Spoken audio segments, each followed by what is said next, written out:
Bismillahirrahmanirrahim. Assalamualaikum warahmatullahi wabarakatuh.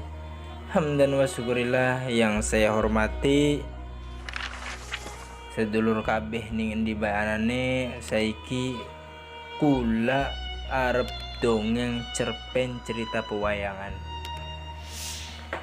Mugia jadi pedoman dan pengalaman apa yang saya terangkan, apa yang Kacung sampaikan, semoga bermanfaat dan mempunyai pengalaman.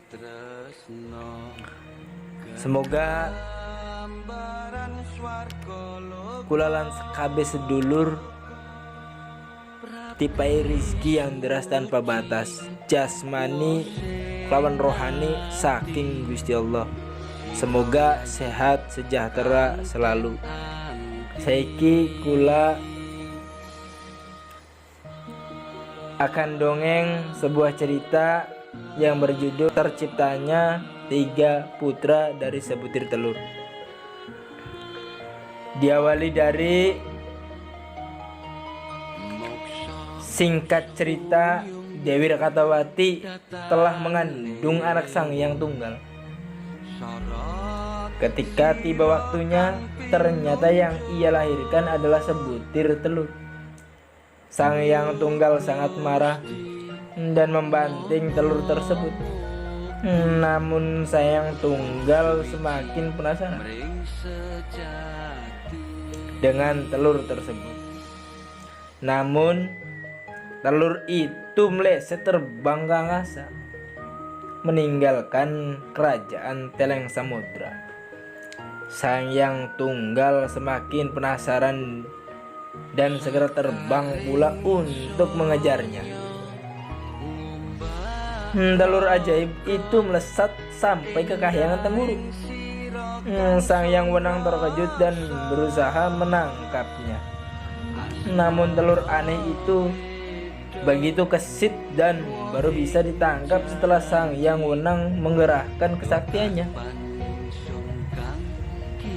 Sangyang Tunggal datang menghadap dan bercerita bahwa telur tersebut adalah anaknya yang terlahir dari Dewi Rakatawati, anak dari Prabu Rakatatama dari kerajaan Teleng Samudra. Sangyang Wenang paham isi hati putranya, maka ia pun menghentikan cipta, lalu mengheningkan cipta, memohon izin Tuhan supaya telur di tangannya itu bisa berubah menjadi anak.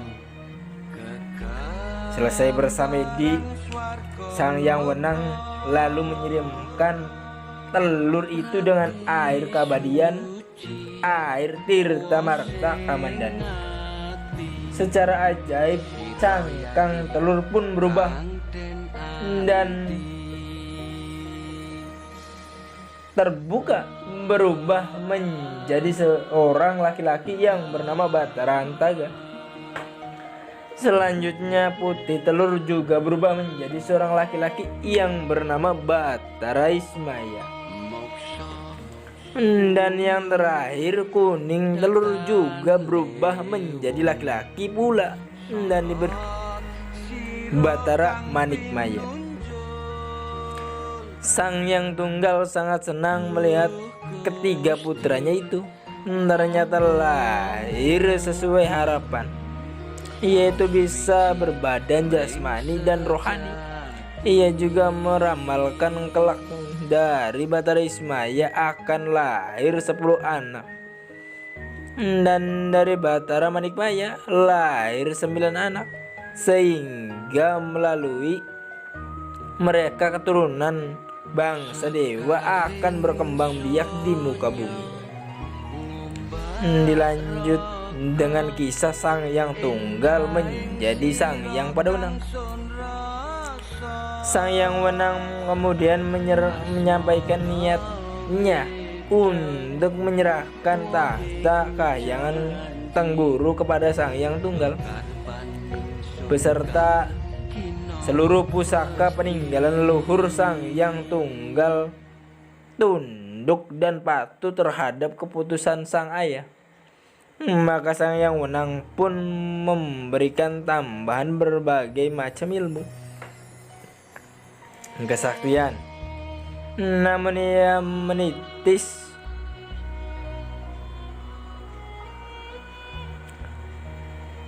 bersatu jiwa raga ke dalam diri sang yang tunggal. Sejak hari itu sang yang tunggal menjadi pemimpin Kahyangan Tengguru. Karena ia merasa ilmu pengetahuan dan wibawa sang ayah jauh lebih besar, maka ia pun mengganti nama menjadi Sang Yang Padawenang.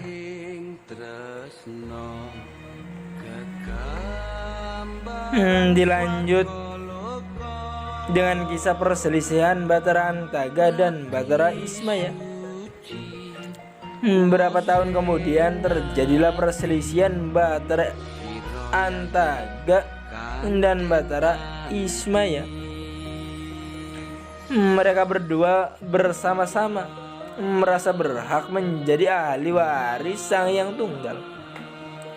Batara Antaga sebagai anak tertua merasa yang paling berhak naik tahta.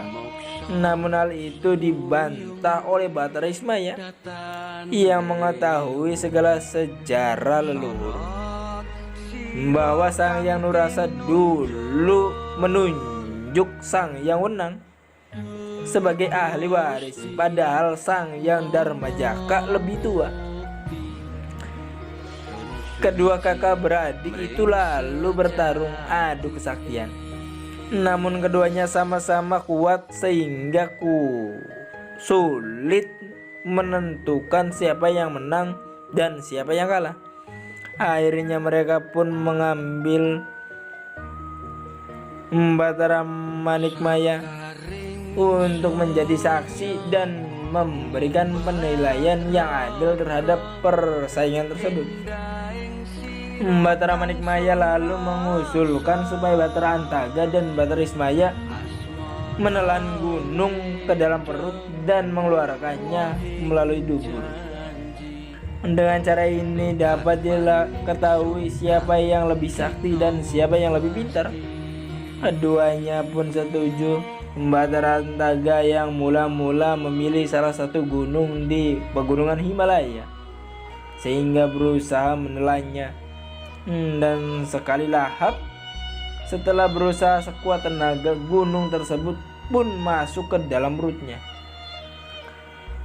Batara Antaga namun tidak bisa keluar karena tadi ia telah memaksakan diri menelan gunung.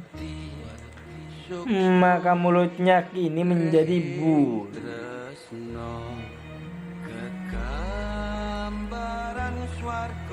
robek dan lebar. Matanya pun melotot besar serta tubuhnya menjadi bulat dan gemuk. Batara Ismaya maju dan memilih salah satu gunung yang lebih besar.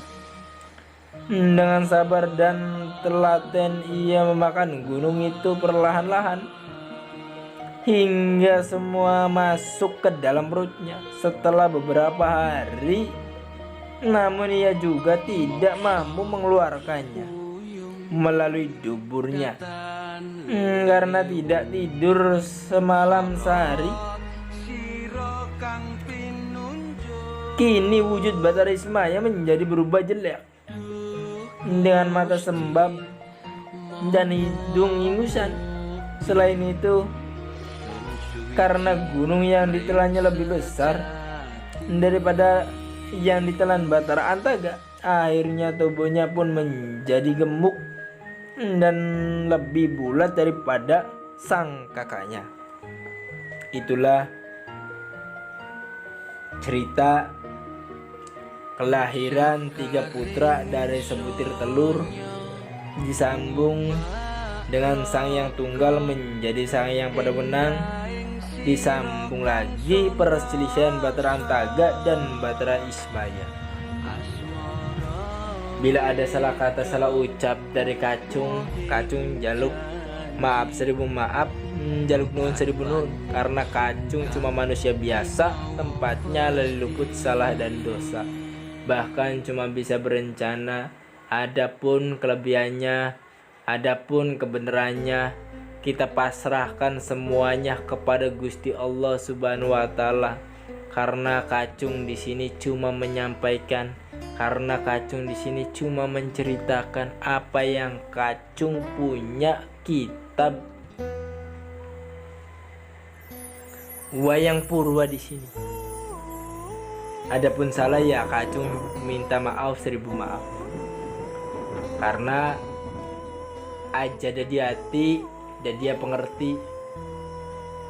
Karena urip ning alam dunia duweni riwayat lan perjalanan pribadi. Lembaran sejarah ikut papaka masing-masing. Salam bahagia tanpa batas. Satu rasa, satu jiwa, satu kendak, satu tujuan. Lepaskan ragamu, kendalikan sukmamu. Jangan lupa like, komen, dan subscribe di channel KBAA.